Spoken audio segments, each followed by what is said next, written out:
And then the other doctor literally ran into the room and screamed, "Cody's gallbladder ruptured. We have to rush him into emergency surgery."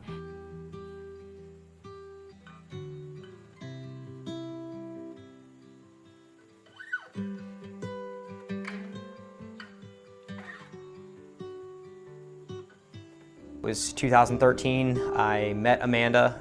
She was a friend of a friend. We hit it off right away. At the time, I was a single bachelor. She was a single mom. We both had a real, spark. And what I really fell in love with was just the family aspect of kind of what it was between us and what we had between us. When Cody was about roughly 1 year old, he was diagnosed with autoimmune hemolytic anemia, which was basically a leukemic type of reaction. He was hospitalized in the ICU for 3 to 4 weeks. It was terrifying to begin with. It really brought our family at the time even closer together, getting through that. So we would go about every 6 months to get his labs checked. Everything was fine for about 1.5 years. It just kind of came and went. It was as mysterious as it was when it came as it went. Throughout the time of him getting older, we watched the Redskins a lot in our house. We're a big Redskins fan. That's how I grew up. My grandfather kind of instilled it in me, and as they became my children, I started to instill it in them, and they loved it. Brandon started taking Rihanna to the Redskins game 1 year, and then took Colin to the Redskins game the following year. It started becoming a tradition. And then 2016 was supposed to be Cody's year. So about 2 or 3 months prior to Cody being able to go to his first game, we had gone to a family vacation spot that I've been going to since I was a little kid, and it was a really magical trip. It was the trip where I asked his mother to marry me, proposed to her on the boat in the middle of a lake. I mean, it was pretty much, about as picturesque as you could, come up with. When we came back, me and Brandon went on a mommy-daddy trip to New York City, and Grandma stayed home with the kids. The day we got back from vacation, I looked at Cody and I noticed he was yellow, jaundice. And I was like, he doesn't look right. Gave it about another day or two, went to the hospital. We ended up having to be airlifted to UVA in Northern Virginia by helicopter. At that point, we pretty much kind of figured out it was pretty serious, that it wasn't just something that was normal for them to do that. They had to stick a camera, put him to sleep, stick a camera down just to see what was blocking everything.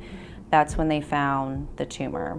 About 2 or 3 days later, we had to sit down that, Cody was, diagnosed with cancer. He had stage 2 biliary embryonal rhabdomyosarcoma. And they said, you need to think about your options. We then came home for us to kind of delegate of what treatment, where we would take him to get treated.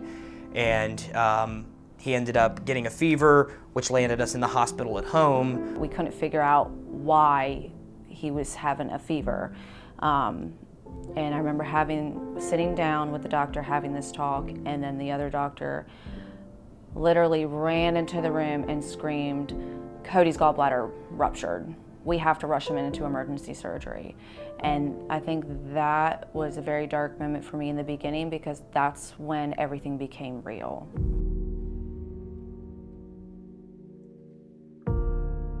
His diagnosis went straight from a stage 2 to a stage 4.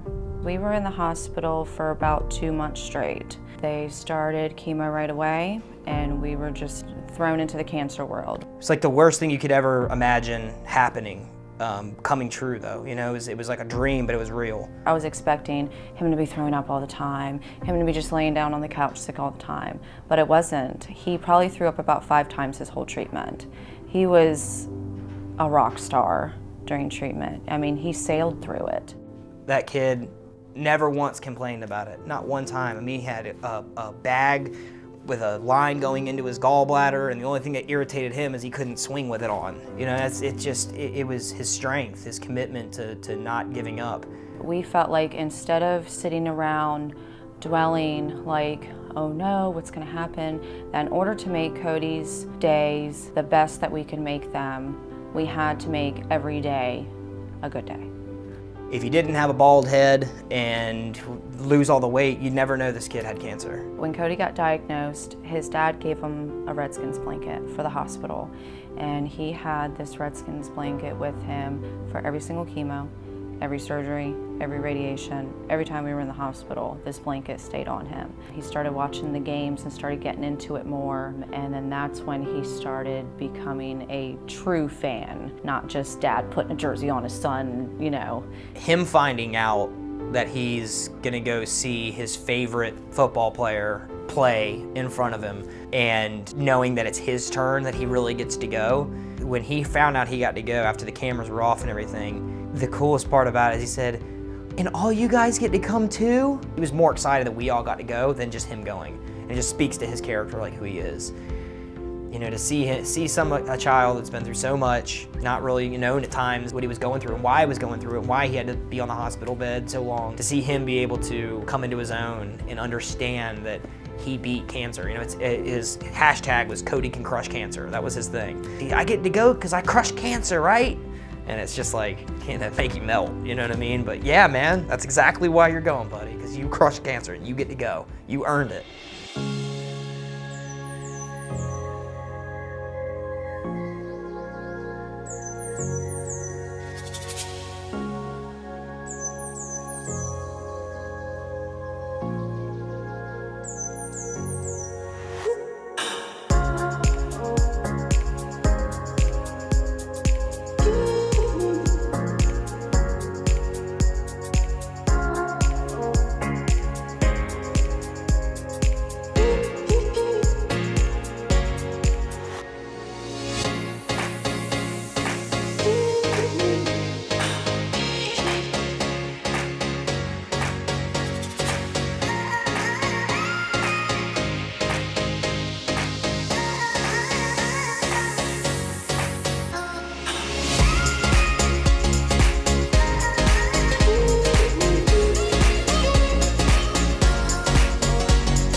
Living life in the front row, that's what you gave us today. You can't put a price tag on what you guys do for us and what you did for our family. From the bottom of our hearts, thank you and God bless you. We just cannot thank you enough.